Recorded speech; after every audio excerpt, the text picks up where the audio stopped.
Welcome to the first look in the field of the 35 to 150 f2 to 2.8. I love this lens. Let's have a close look at some of the images.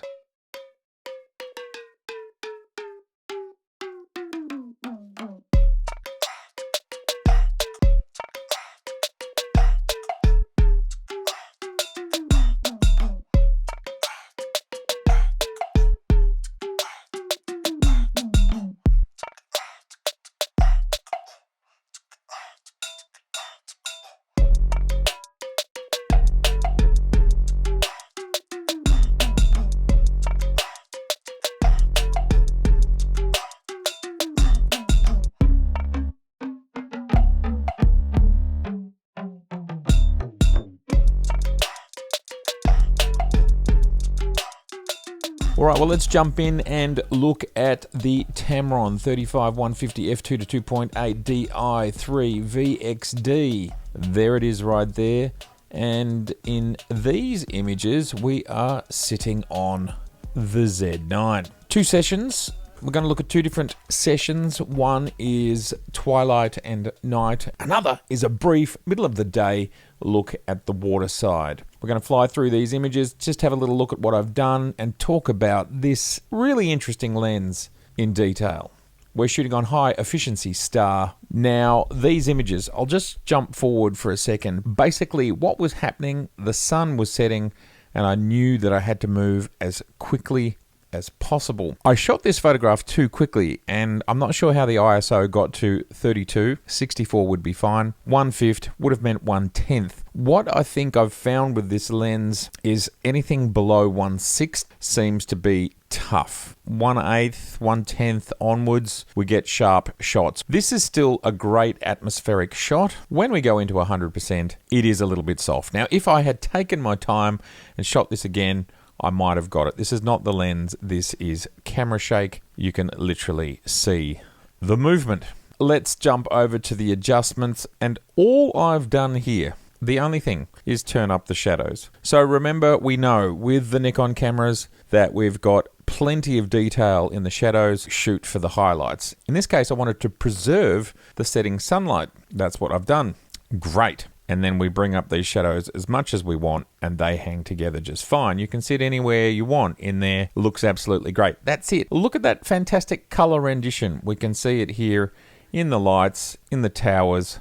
1/25 f2.8 ISO 200 on the Tamron 35 to 150. I have never seen this view before. It is unbelievable. Unbelievable. There we are at 150 f2.8 and there we are at 35. It's a big range, it's very useful and it works. The whole city skyline unobstructed, and I've never been here and I've lived in this city my whole life. It's looking amazing. 1/25 f 2.7 ISO 200 handheld on the Z9. Unbelievable. All right, let's keep scooting to the end and see what we can see. But this, scooting. Oh wow, so good. So good.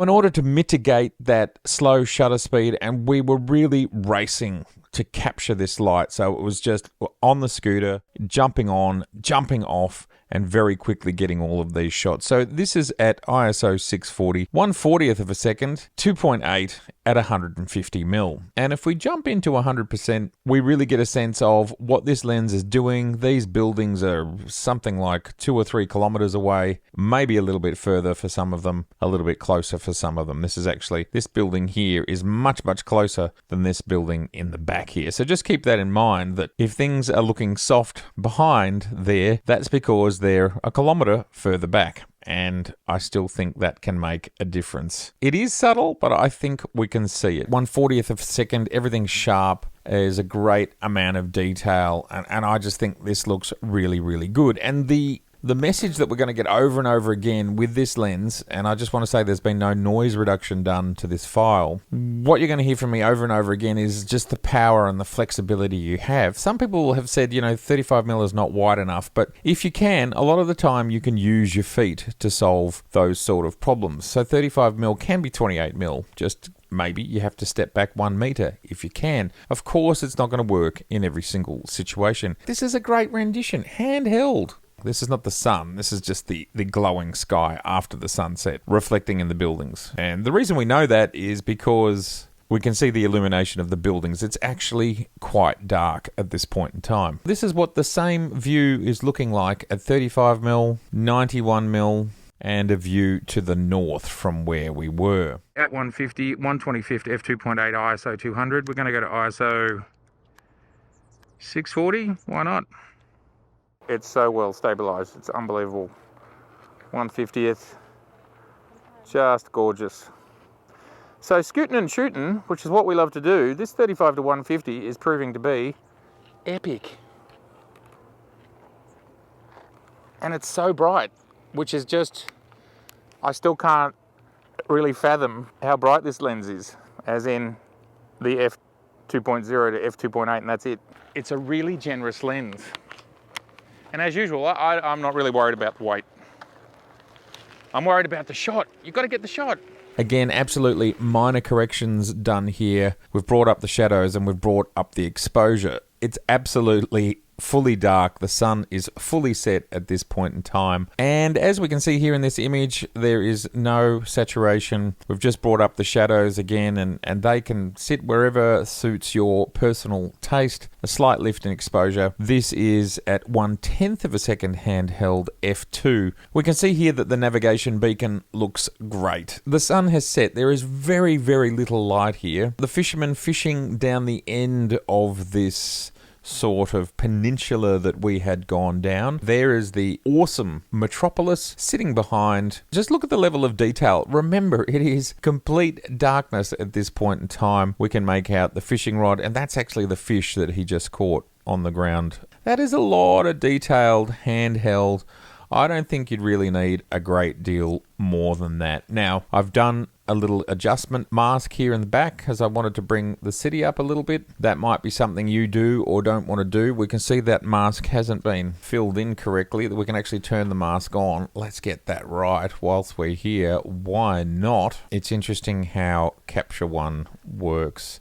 I did do a fill, but I don't quite know what level it chose to fill at. Now what this is going to do is make everything brighter. So we're going to turn everything down when we turn the mask off by pressing M. That is way, way, way too bright. Maybe somewhere in there. That is just, it feels a little bit blue to me. So we'll just go this way a little bit, warm up that background. And so that is the adjustment layer, just to show you again, just on the top there. That's what it looks like on off. Tell me in the comments below, which one do you prefer, the darker city or the brighter city? I think this is a great example of what this lens is capable of. It's very good. It's very good. That's all I needed to say. Underneath the Balti Bridge, it's a spot I love to photograph. There's lots of good views there. There's good light there. There can be good fog there. There can be good rain there. But look at this texture. Look at this rendition. We're at 46mm, f2.1. Again, 1/13 of a second. This is sharp. That's 100%. Now remember, we are at 640 ISO. Very little has been done to this file again. Just bringing up the shadows, and you can put that at whatever level you like. You might want it to be more moody, and if you wanted the Balti Bridge sign here to read a little bit, we could bring the highlights down. And that actually was the color of the bridge. It was green and gold. How is this for a travel lens or a walkabout lens, a wildlife lens, or walking around a city? It's absolutely superb for this sort of thing, because you have so many options and you can continue to work at night. In this shot, I was just trying to show the depth of field. So we're at 640, 1/13 of a second, f2, 35mm. I was focusing on the fence, and clearly the background is out of focus. And then I focused on the background, and that can just show you the difference there. We're at 1/25 f2, ISO 640 handheld on the Z9, shooting 8K.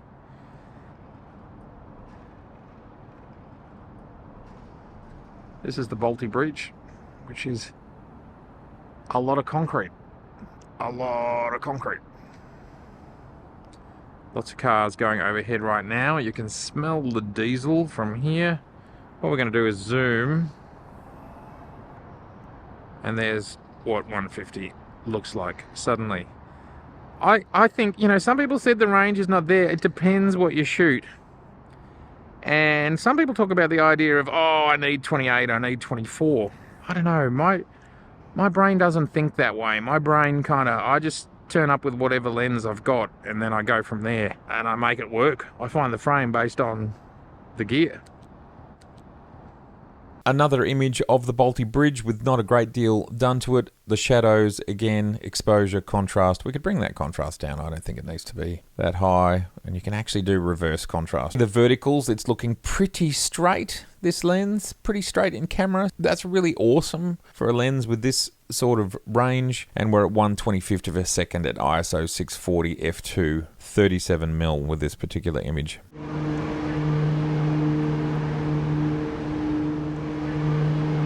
1/50th on the 35 to 150, 1/25th f2.8 ISO 640.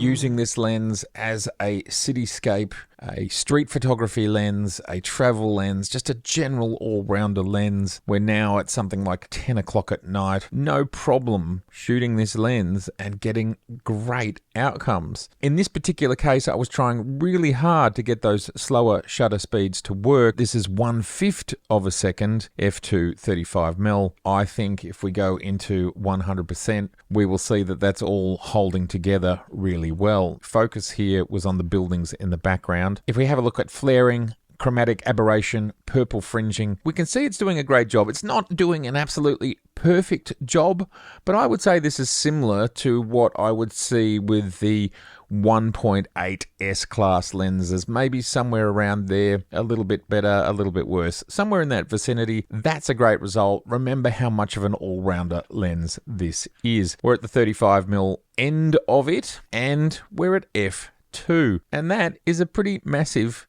building that we're getting majority in frame. But all I did was take a step back and reframe a little bit, and then cracker image. Not sure why we've got so much color in that. Let's just turn that down, make it feel a little bit more realistic. Stars in the sky. Not a huge amount of adjustment. There's only so much you can do to pull down those highlights. They're starting there, and we're bringing them down a little bit. This is a really high dynamic range situation, and those small hot spots I decided to sacrifice for seeing the facades of these plants and this skyscraper here. Happy to go that way.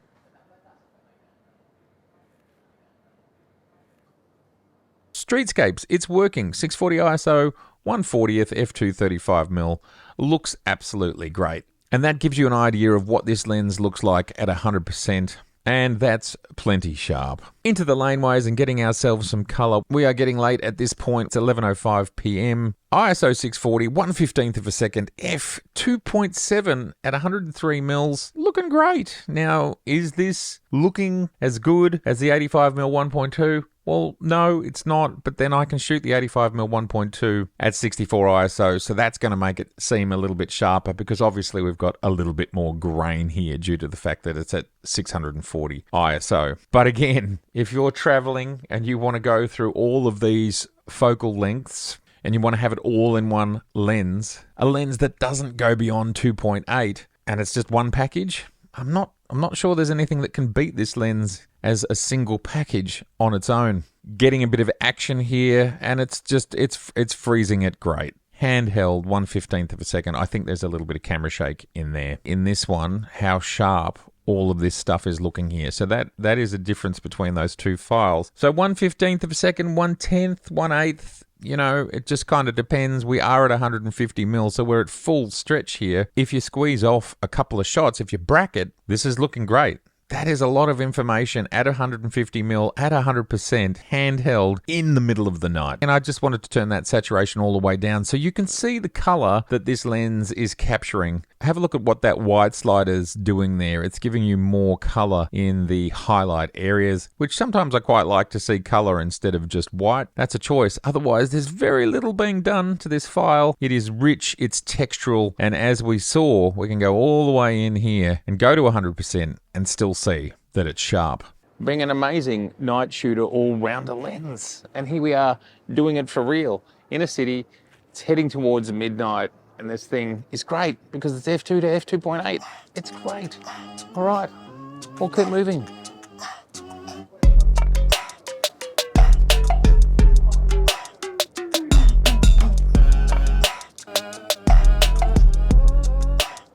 Okay, and in this image I wanted to show you the lens as a portrait lens. We're at 35mm. I'm sitting opposite Edward here, dear friend of mine, best man at my wedding. We can see how soft the background is at f2. I think that is a lovely bokeh in the background. Very creamy, very soft. Great work, Tamron. We're at ISO 64 at 640th of a second f2. 35mm. Looks great, so it can be used as a portrait lens as well. Now, I've pulled back the clarity here a bit because I actually like to do this in Capture One. The way Capture One renders faces, they can be a bit sharp. If we take these two sliders to 0, to me it feels like Capture One slightly over sharpens. So I like to drop them back a bit. And yes, it does make your files a little less sharp, but for me they feel a little more natural, and maybe you'd prefer that. Great portrait lens. I think you could use it at 35mm, at 150mm, and through all the f-stops from f2 through to wherever you want to go, and you're going to get great results. If we're cropping this one, I would like to crop out that pole.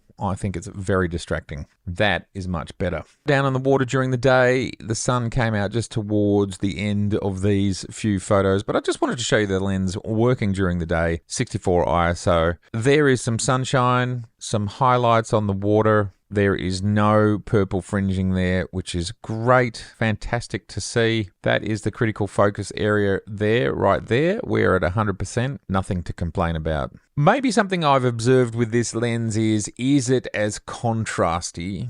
And this might not be to do with being, is it contrasty, but more so, does it have the coatings that kind of diminish overall flare? And I get the feeling that it doesn't do this the same way some of the higher end S-class lenses does it. Now this is super duper minor, but I kind of feel like I can see it. So it's not cutting through the atmosphere at exactly the same level as a lot of the Z S-class lenses. But this is a really, really minor thing, and I've spent my whole life looking at images, but I think I can see a minor difference there. And what that does is it creates this sense of perception around things not being as sharp, where I just actually don't think that's the case. And if we increase the contrast, that gives us the sense that things are sharper. There's this tension between the contrast of a lens, the sharpness of a lens, and how it's cutting flare within the lens. Like there's light bouncing around backwards and forwards amongst all of the pieces of glass. And we know that Nikon go to an enormous amount of trouble to diminish that stray light, cut it down so we can get the cleanest image cutting through the atmosphere and also eliminating light bouncing around within the lens. Now there's got to be a reason that a lens like this exists at the price point that it does, and yet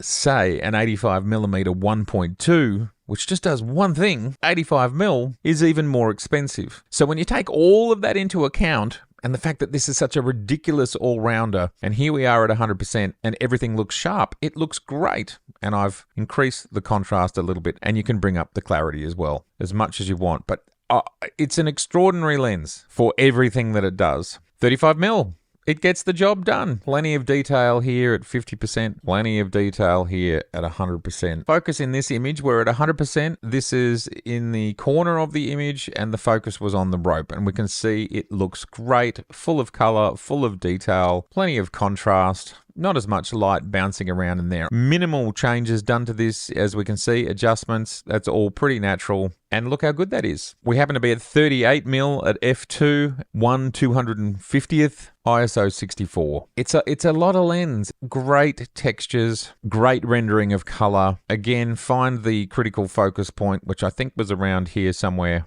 It looks great. And then it's all softly falls off in the background, which is actually quite a good look for backgrounds that aren't as pleasing, but you want to get the foreground. And you're able to do it during the day, ISO 64, 1/3200th of a second, f2, 35mm. This reminds me of Gilligan's Island. I'm not sure why, but there's the boat. Love this wheel here. Yeah, the last Pompeii. Interesting. Fantastic, everybody. Thank you so much for being here for this episode. I would love to hear your thoughts on this lens. Is this a lens that you're interested in? What do you think of the images? Are the results more than or less than you expected? If this is your first time here, I would love to see you again, so please do subscribe, please share, and please like. All right, bye for now.